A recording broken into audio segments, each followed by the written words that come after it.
Hello ATNs! Welcome back to my channel. This is it.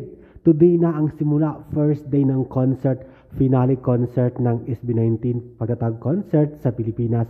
Ito ay gaganapin ngayong araw, May 18 sa Araneta Coliseum. Kasama dyan ang mga guests nila, Glock 9, Theory Zong, Apple the App at Louie Ocampo. Kaya good luck boys! Today is the first day, May 18, para sa kanilang finale concert sa series ng pagtatag concert ng SB19. Good luck and congratulations in advance. But it's too late now. I remember you and me, and how careless we could be. All day and all night, we'd stay up, it felt so right. We were so young, we were so dumb.